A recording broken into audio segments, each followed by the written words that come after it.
Warahmatullahi wabarakatuh. Alhamdulillahirabbil alamin wal 'aqibatu lil muttaqin wala 'udwana illa 'alal zalimin. Asyhadu an la ilaha illallah wahdahu la syarika lah waliyus shalihin wa asyhadu anna Muhammadan abduhu wa rasuluh wa safiyuhu amma ba'd. Alhamdulillah kita masih bisa berkumpul di sekolah yang sama-sama kita cinta ini. Semoga Allah merahmatinya dan diberikan kita taufik oleh Allah Jalla Jalaluh.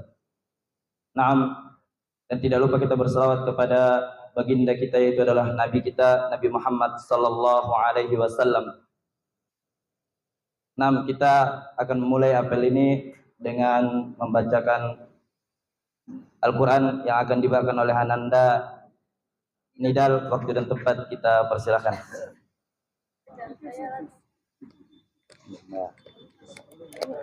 Bismillahirrahmanirrahim. Wassamai wa tariq wa ma adraka ma tariq an-najmu sakib in kullu nafsin lamma alaiha hafiz.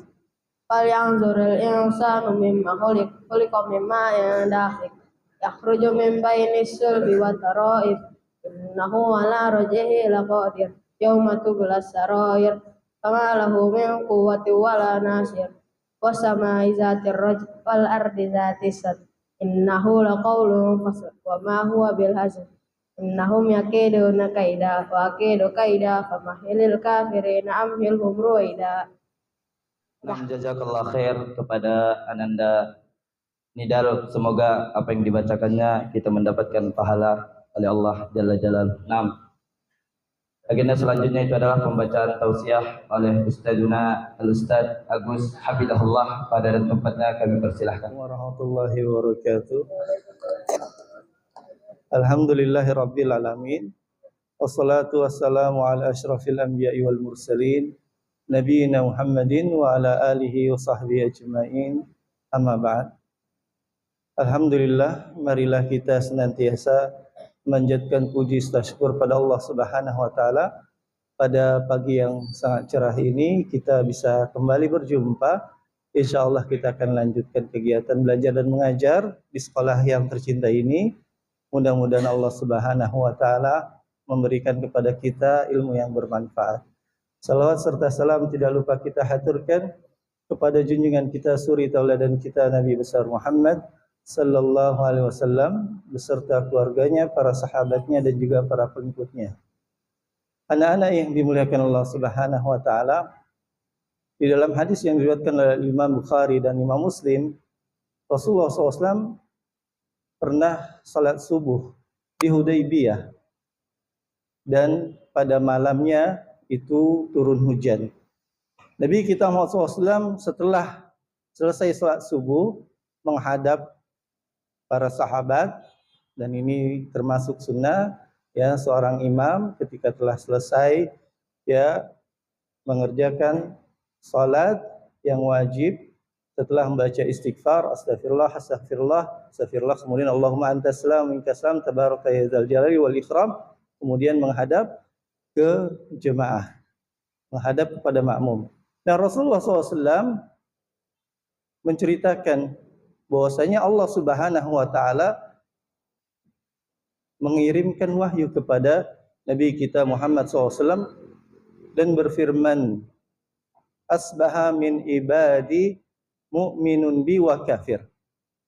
Jadi Allah Subhanahu wa taala disampaikan oleh Nabi kita Muhammad SAW, pada pagi hari ini ya, hamba-hambaku itu ada yang beriman kepadaku, yaitu beriman kepada Allah Subhanahu wa taala, dan kafir. Dan ya, sebagian mereka ada yang kafir.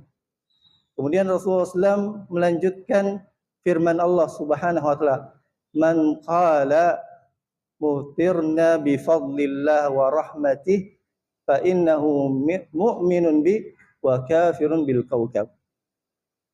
Allah Subhanahu wa taala berfirman, barang siapa yang berkata kami telah diturunkan hujan karena sebab karunia dan rahmat Allah Subhanahu wa taala, maka dia telah beriman kepadaku, yaitu kepada Allah Subhanahu wa taala, dan kafir terhadap bintang. Nah, ini ya bacaan doa setelah hujan. Disunahkan kita apa? Kalau setelah turun hujan membaca mutirna bi fadlillah wa rahmatih. Nah, ini. Tapi kata Allah Subhanahu wa taala, man qala mutirna bi nau'i kada wa nau'i kada fa innahu kafirun bi wa mu'minun bil kaukab. Akan tetapi barang siapa yang berkata setelah turun hujan itu, ya, kita diberikan hujan karena sebab bintang ini dan bintang itu. Maka kata Allah Subhanahu wa taala, sungguhnya dia beriman kepada bintang dan kafir terhadapku. Perhatikan ya anak-anak yang dimuliakan Allah Subhanahu wa taala. Terkadang kita mungkin iseng atau ingin tahu, atau mungkin sekarang ya sudah menjadi tren gaya hidup, ya pokoknya setiap pekan atau setiap bulan ngelihat yang namanya ramalan zodiak, ramalan bintang, sampai ya dari kita pun tahu zodiaknya apa. Kamu lahir tanggal berapa di bulan apa? Oh, berarti kamu zodiaknya bintangnya Scorpio misalnya, atau Gemini, atau Taurus, atau yang lainnya, ya, gitu. Terus dia buka deh tuh. Kalau dulu kita ngelihat di surat kabar atau majalah, di koran. Nah, sekarang tinggal buka pakai HP. Terus dilihat, bulan ini saya akan mendapatkan kejutan. Jodoh saya semakin mendekat. Subhanallah. Ya, jadi nasib ditentukan oleh bintang. Terus percaya lagi. Percaya. Nah, ini termasuk kesyirikan. Imma syirkul asghar wa imma syirkul akbar nanti. Apakah itu syirik kecil atau syirik besar? Barang siapa yang menyandarkan sesuatu bintang itu menjadi sebab suatu kejadian atau penentuan nasib seseorang, maka ini syirik kecil. Tapi kalau misalnya bintanglah yang menurunkan hujan, yang mengatur alam semesta ini, barang siapa yang meyakini ini syirik besar. Dan nggak boleh kita ya percaya yang namanya ramalan-ramalan. Ramalan apa aja nggak boleh kita percaya. Nggak boleh kita beriman kepadanya. Apakah ramalan bintang? Apakah ramalan dengan melihat garis telapak tangan? Apakah ramalan melihat dengan apa dari kartu-kartu tarot atau apalah namanya ya? Atau melihat dari bola apa? Bola itu tuh ya. Bola biliar, bukan. Bola apa kristal itu dilihat gitu. Atau melihat ke apa? Ke baskom itu ya. Dilihat-lihat nih. Atau meramal dengan apa? Dengan tanggal lahir. Ini banyak nih masih percaya. Orang mau nikah, dek kamu lahirnya tanggal berapa? Di bulan apa? Di tahun apa? Terus dicak deh tuh. Ya dihitung-hitung. Wah, jodoh bagus nih. Nah, itu semua ramalan-ramalan yang termasuk bagian dari ilmu sihir. Karena Rasulullah SAW bersabda, "Man ittabasa syu'batan minan nujum, faqad ittabasa syu'batan minas sihri zada mazad," kata Rasulullah SAW. Barang siapa yang mempelajari ya salah satu cabang dari ilmu bintang, ilmu bintangnya ilmu astrologi ya. Ilmu astrologi. Bukan ilmu astronomi. Kalau ilmu astronomi itu kita belajar bagaimana pergerakan planet-planet. Ya, untuk mengetahui waktu, untuk mengetahui jarak, untuk mengetahui arah. Bahkan itu berkaitan dengan fisika dan yang lainnya. Ya, maka orang dulu itu menggunakan bintang-bintang itu sebagai petunjuk.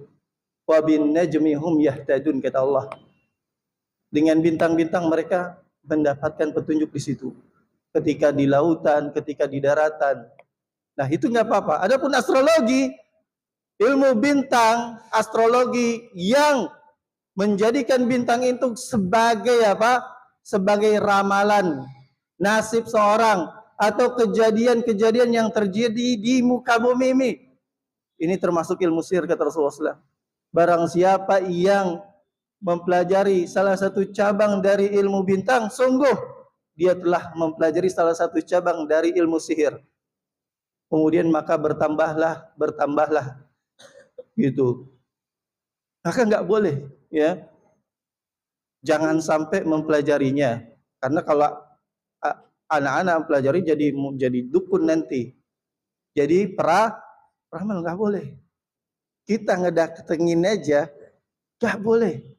Orang kalau ngedatengin dukun, ngedatangi peramal, orang pinter, ya, atau yang lainnya, itu sholat kita nggak akan diterima selama 40 malam. Kata Rasulullah SAW, man ata arrafan au kahinan falam tuqbal lahu salatun arba'ina lailah. Barang siapa yang mendatangi dukun atau paranormal atau peramal, nggak akan diterima salatnya selama 40 malam. Kalau kita sampai membenarkannya, itu dosanya lebih berat lagi. Karena Rasulullah SAW bersabda, man ata arrafan au kahinan fasaddaqahu bima yaqul faqad kafara bima unzila ala Muhammadin SAW. Barang siapa yang mendatangi dukun, paranormal, peramal, tukang sihir, kemudian dia benarkan apa yang dia katakan, sungguh dia telah kafir dengan apa yang diturunkan kepada Nabi kita Muhammad sallallahu alaihi wasallam. Jadi nggak boleh, ya, haram hukumnya, termasuk dosa besar. Dan Rasulullah SAW berlepas diri dari mereka yang meramal dan minta diramal. Rasulullah SAW bersabda, laisa minna man takahana wa tukhinalah. Tidaklah, bukan bagian dari kami, kata Rasulullah SAW, orang yang meramal dan minta diramal. Kenapa nggak boleh? Karena orang yang meramal itu mengklaim dia mengetahui perkara yang gaib di waktu yang akan datang, sedangkan yang mengerti tentang hal yang gaib di waktu yang akan datang itu hanya Allah Subhanahu wa taala. Allah Subhanahu wa taala berfirman dalam surah An-Nahl, "Qul la ya'lamu man fis samawati wal ardil ghaiba illa Allah." Katakanlah wahai Nabi, tidak ada siapapun yang mengetahui perkara gaib di langit maupun di bumi kecuali hanya Allah Subhanahu wa taala. Dan tidak ada yang mengerti perkara gaib kecuali Allah, hatta para nabi dan para rasul, kecuali Allah Subhanahu wa taala memberitahukannya kepada para nabi dan para rasul. Alimul ghaib fala yuzhiru ala ghaibihi ahada illa man irtada mir rasul. Allah yang maha mengetahui tentang perkara gaib, dan Allah tidak akan memberitahukan, tidak akan memperlihatkan perkara gaib tersebut kepada seorang pun kecuali kepada rasul yang diridhai oleh Allah Subhanahu wa taala. Dan nasib kita itu yang menentukan bukan bintang, bukan telapak tangan, bukan kartu, bukan bola kristal, bukan yang lainnya. Yang menentukan nasib kita siapa? Yang menentukan nasib kita adalah Allah Subhanahu wa taala. Yang mendatangkan manfaat dan mudarat siapa? Allah Subhanahu wa taala. Ya, makanya ini prinsip kita, ya. Jadi kita tuh bukan orang yang penakut, bukan orang yang pesimis. Hendaknya kita pegang prinsip kita, akidah kita, keyakinan kita, sebagaimana Allah berfirman dalam surat Taubah, "Qul la yusibana illa ma qad kataballahu lana. Ya, di situ Allah Subhanahu wa taala berfirman, katakanlah wahai Nabi, tidak akan menimpa sesuatu apapun kepada kita kecuali apa yang telah Allah Subhanahu wa taala tetapkan untuk kita. Wa maulana, Allah lah yang melindungi kita. Maka dari sini jangan sampai ya lihat ramalan bintang terus kita buka ya, walaupun cuma pengen tahu aja Ustaz, buat seneng-seneng aja Ustaz, jangan, nggak boleh. Atau misalnya ada di mall ya, di mall ada di situ ya tempat counter atau apa ya, pakai kartu lah, pakai apalah, jangan, nggak boleh ya, khawatir kita terjatuh ke dalam kesyirikan dan kekufuran. Mudah-mudahan yang singkat ini bermanfaat. Aqulu qouli hadza astaghfirullahi wa lakum wa sallallahu ala nabiyina Muhammad wa ala alihi wasallam. Walhamdulillahirabbil alamin.